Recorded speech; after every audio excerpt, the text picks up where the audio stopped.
What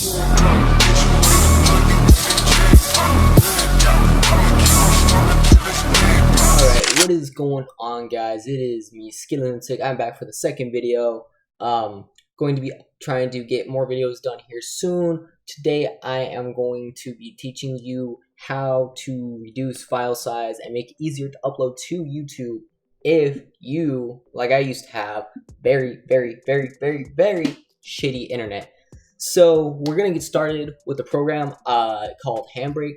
It's basically like top tier for making your files smaller, but also keeping the video quality at the same time.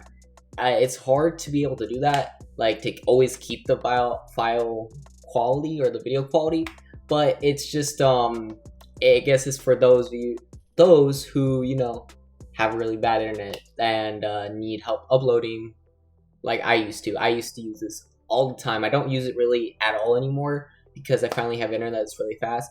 But I used to use this all the time back in this back at my hometown because we had like the worst internet ever. So let's just get jumped right into this.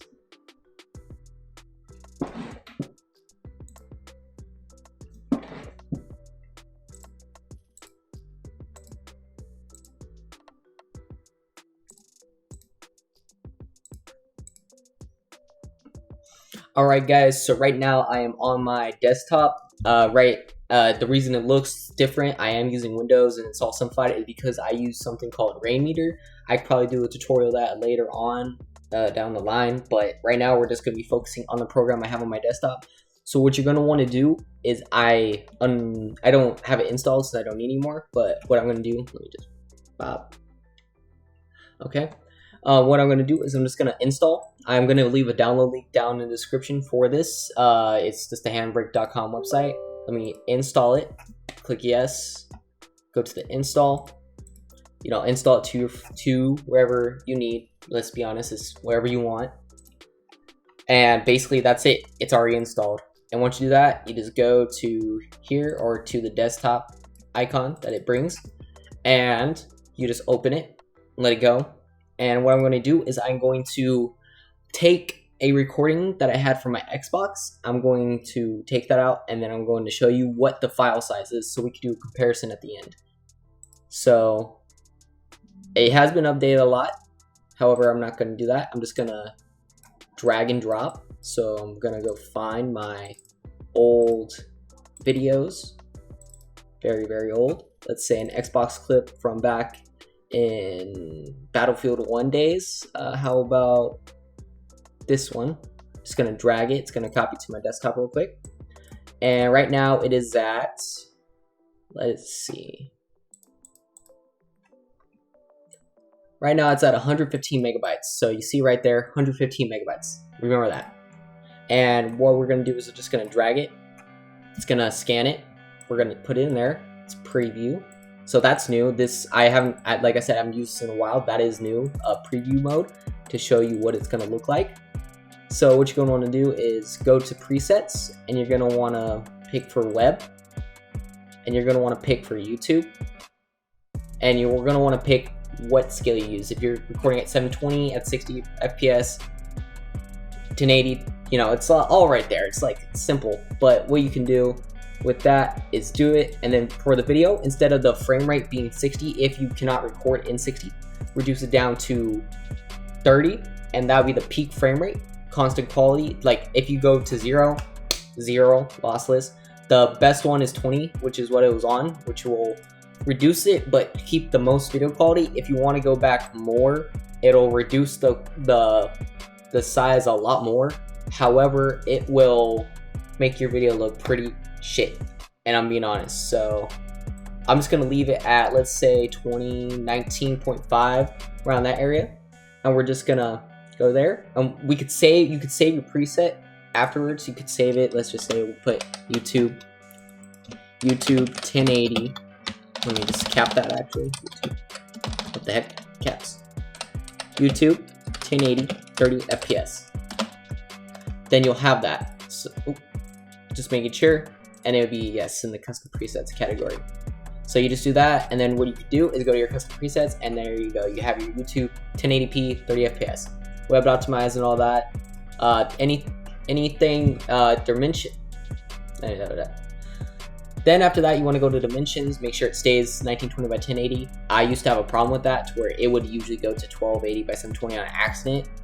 I don't know why, but you don't want to have any cropping. Display would still be the same.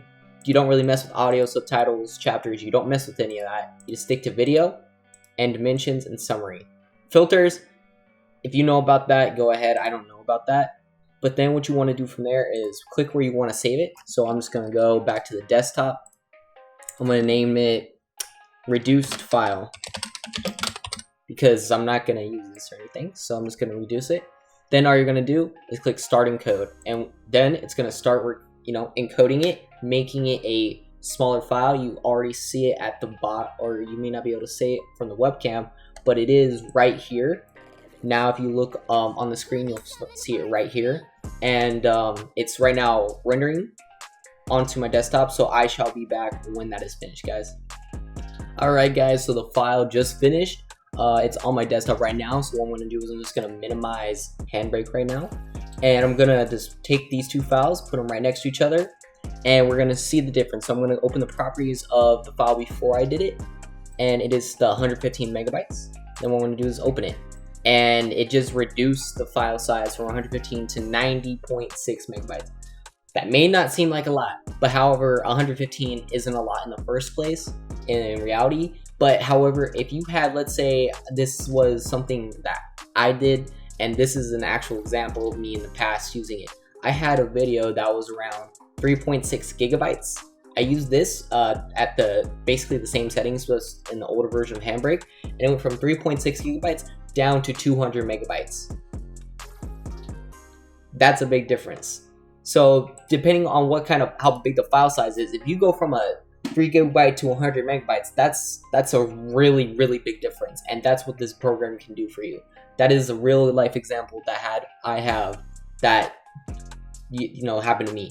So I'm just saying, if you don't like it, it's probably because you're not using big enough files. This is for like big files, like a 20-minute or 15-minute video that's probably a few gigabytes long. Use this. It makes it so much easier to upload if your internet is bad. So a few things about this: it is a free program.